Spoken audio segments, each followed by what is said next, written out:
Johann Lamont is to stand down as leader of the Scottish Labour Party after accusing some of her colleagues of trying to run Scotland like a branch office of London. Ms Lamont also described some Labour MPs as dinosaurs who failed to recognise that Scotland has changed forever after the referendum.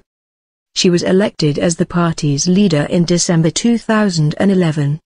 Her resignation will be made with immediate effect. A Scottish Labour Party source said Ms Lamont had had enough and felt she did not have the support of the UK party. Internal criticism. BBC Scotland understands that Ms Lamont has been unhappy for some time about the direction of party strategy. She is said to have become disillusioned with internal criticism of her leadership and interference by the UK Labour Party in the running of Scottish Labour. Ms Lamont wanted more autonomy for the party in Scotland and significant new powers for the Scottish Parliament. She felt both of those objectives were being thwarted by some of her Westminster colleagues, accusing them of putting their own interests ahead of those of Scotland. She was also unhappy that a senior official of the Scottish Party, General Secretary Ian Price, was to be removed from office without her being consulted. Ms Lamont's deputy, a Labour MP, will take over the leadership on a temporary basis. An MSP will also be chosen to stand in for Ms Lamont at Holyrood until a successor is elected. James Cook, BBC Scotland correspondent. The Daily Record is a newspaper which needs to be handled carefully tomorrow. It is full of barbs and they are aimed at one man in particular, Ed Miliband. Johann Lamont calls her colleagues at Westminster dinosaurs who think nothing has changed. She has been unhappy for some time, aware of the plotting, the whispering and the briefing against her. But one event appears to have been the final straw. The dismissal by the UK party leadership of Scottish Labour's General Secretary Ian Price without her knowledge, let alone her approval. Of course Mrs Lamont has had her critics. To many observers Scottish Labour still appears to be in a parlous state, 7 years after losing power at Holyrood to the Scottish National Party. But losing Scottish parliamentary elections is one thing. Losing general elections is quite another, and if Mr Miliband didn't realise the full extent of his problems north of the border and the potential harm they could do to his prospects of becoming Prime Minister, then he surely does now. In an interview published in Saturday's edition of the Daily Record newspaper, Ms Lamont accused some Scottish Labour MPs at Westminster of failing to realise that the focus of Scottish politics is now Holyrood, not Westminster. She said the new devolution settlement must start with what is best for Scotland, not what suits Westminster MPs. And she added, I am standing down so that the debate our country demands can take place. She told the Daily Record, any leader whose General Secretary can be removed by London without any consultation is in an untenable position. That has to change. The Scottish Labour Party must be a more autonomous party which works in partnership with the UK party. We must be allowed to make our own decisions and control our own resources. Ms Lamont said she would back the new leader, whoever it may be.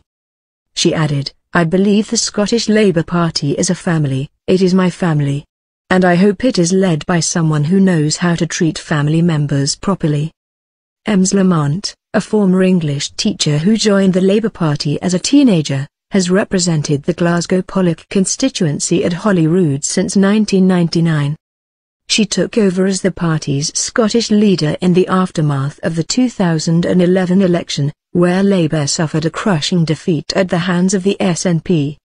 In the weeks after the independence referendum, she said she wanted to lead Labour to victory in the next Holyrood election in 2016 and become First Minister despite increasing speculation that her leadership faced significant internal opposition. A UK Labour Party source said, she realised it was time for a change in Scotland, she has put the party first. Ed Miliband regards her as an honourable woman who has served the party well and we hope will serve the party again in the future. Ms Lamont is the second Scottish party leader to resign following the referendum after First Minister Alex Salmond decided to step down from his role. In Meltdown. Mr Salmond will be replaced as First Minister and SNP leader by Deputy Nicola Sturgeon at their party conference in Perth next month, but it is much less clear who will succeed Ms Lamont as Scottish Labour leader. Responding to Ms Lamont's resignation, Ms Sturgeon tweeted that she wished her well but added that if reports of divisions between the Scottish and UK Labour parties were accurate, then its Scottish Labour really is in meltdown. Green MSP Patrick Harvey, who is part of the Smith Commission discussing further devolution for Scotland, said, "I'd like to wish her well and express hope that those seeking change within the Scottish Labour Party can make progress.